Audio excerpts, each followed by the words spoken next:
Hello, I'm Dr. P, and today we are going to talk about the building blocks of writing, sentences, and paragraphs. First, I want to make sure that you understand these sentence patterns are for American Standard English. Other Englishes and non-English languages use different patterns and syntaxes. In general, academic writing in the U.S. often relies on American Standard English, but it is not the only correct way to write. Consider grammar as a rhetorical choice. The grammatical conventions that you follow create meaning too. Furthermore, it is typically considered a good rhetorical choice to use a variety of sentence patterns within paragraphs for flow and readability. Sentence variety creates rhythm, which can help the reader move through the text. All that said, we are going to look at some ASC sentence structures and paragraphing expectations. There are 4 typical sentence patterns in ASC grammars: the simple sentence, compound sentence, complex sentence, and the compound complex sentence. Within these patterns, there are multiple ways to combine and organize your ideas.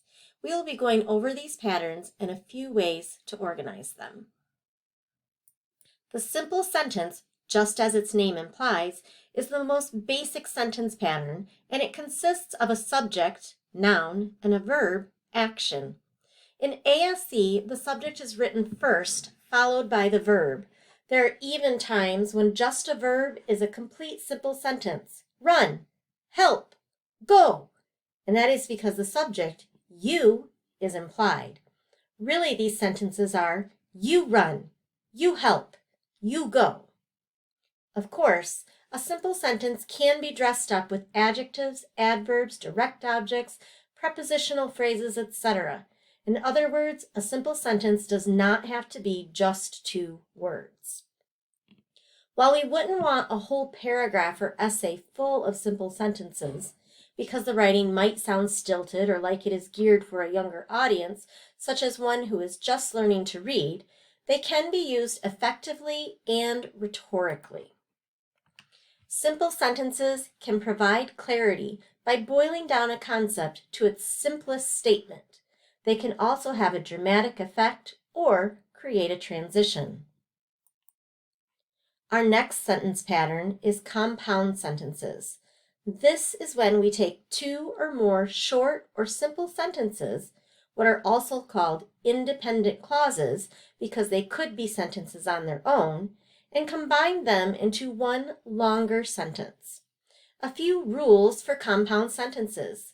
The ideas of the individual sentences must be related. They still follow the SV subject-verb pattern for each independent clause.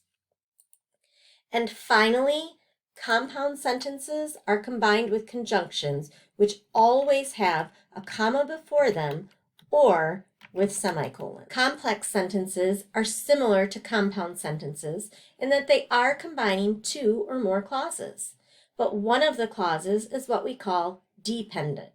In other words, if you remove the rest of the sentences or words, it would not be a complete sentence, subject-verb, on its own. For example, we wouldn't just write, because it snowed 12 inches overnight. This is a dependent clause. We need to know what happened because it snowed. There are several organizational patterns from complex sentences as seen on the screen, and there are many ways to connect those sentences depending on the purpose of the dependent clause. Just remember, the connector goes at the beginning of the dependent clause. As you might expect, you can certainly combine compound and complex sentences to create compound complex sentences. There are a plethora of ways to organize a compound complex sentence, but sentences following this pattern will have at least 2 independent clauses and 1 or more dependent clauses. Now that we know how to write a variety of sentence patterns, we're going to think about how we put all those sentences together in paragraphs. This is the most important rule of paragraphs: 1 idea per paragraph. No, really, 1 idea per paragraph. Sounds simple, but it is quite easy to forget this rule. One idea means exactly that. If you shift the focus or topic even a little bit, a new paragraph will help the reader keep track of the information. The paragraph structure's main purpose is to create readability by helping the reader stay focused and able to understand these main ideas. If readability is the purpose of paragraphs, how do we create them? We're going to talk about these elements: unity, coherence, topic sentences, and development. Unity in paragraph goes back to that basic rule. There is a single idea, topic, or focus for each paragraph, and that idea is united through all the sentences in the paragraph. Coherence means that the flow of sentences within a paragraph are logical. We do this by keeping the same idea and through verbal bridges, repetition of key words or phrases, synonyms or words that are similar, and transition words that tie the sentences and ideas together.